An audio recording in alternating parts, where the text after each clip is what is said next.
जय श्री राधे गोविंद श्री हरिदास। आज हम इस वीडियो में आजा एकादशी की व्रत कथा सुनेंगे। आजा एकादशी भाद्रपद मास के कृष्ण पक्ष में मनाई जाती है। व्रतराज ग्रंथ के अनुसार भादो मास की कृष्ण पक्ष की एकादशी तिथि को आजा एकादशी का व्रत रखा जाता है। आजा का अर्थ है जिसका जन्म ना हो।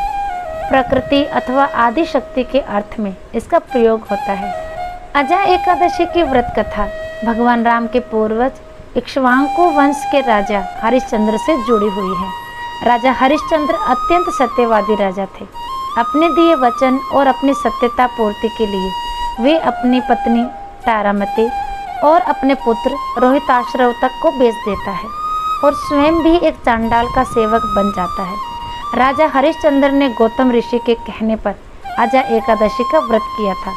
तो चलिए अब इस कथा को विस्तार से सुनते हैं, जिसे स्वयं भगवान श्री कृष्ण ने युधिष्ठिर सहित अन्य पांडवों को सुनाई थी।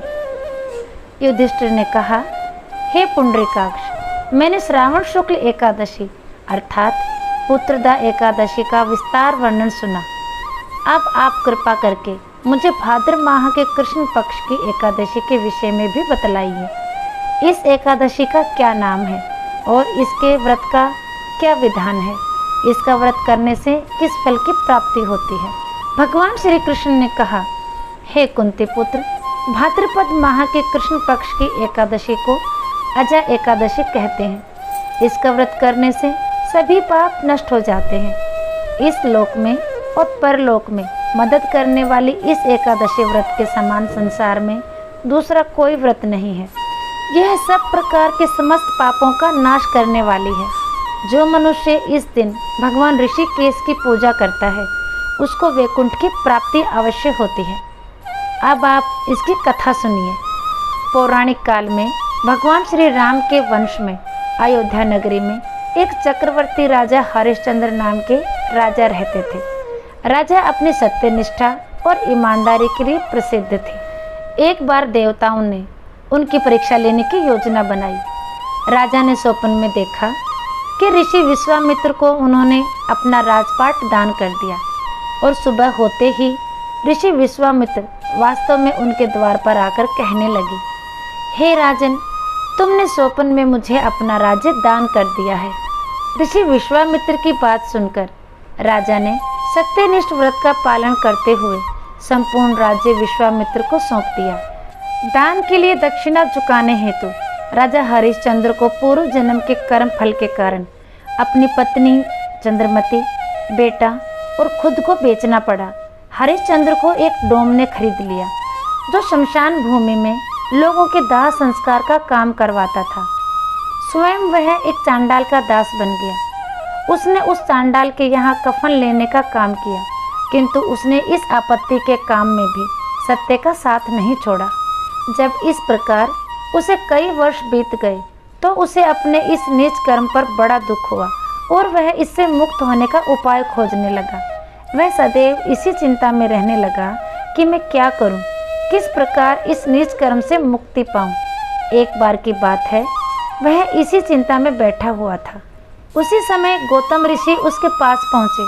हरिश्चंद्र ने उन्हें प्रणाम किया और अपनी दुख भरी कथा सुनाने लगे।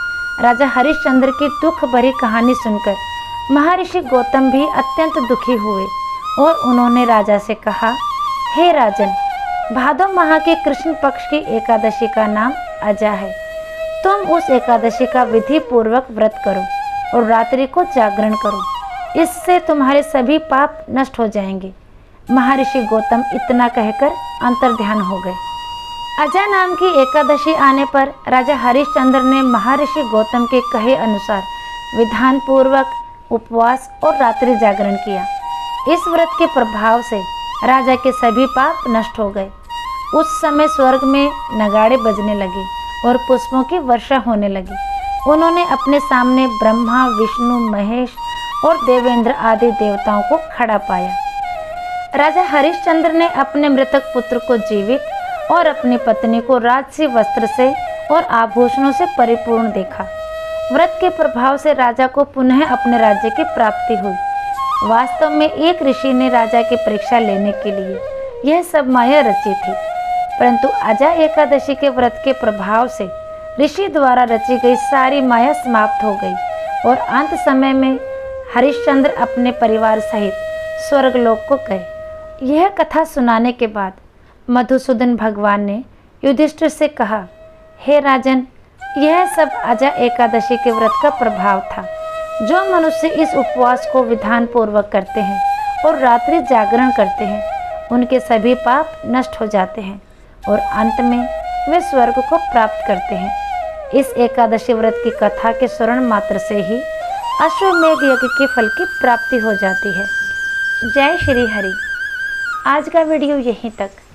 आप सबको अजा एकादशी की ढेरों शुभकामनाएं और मेरी प्रियाजू आप सब पर अपनी कृपा यूं ही बनाए रखे। फिर मिलेंगे अगले वीडियो में।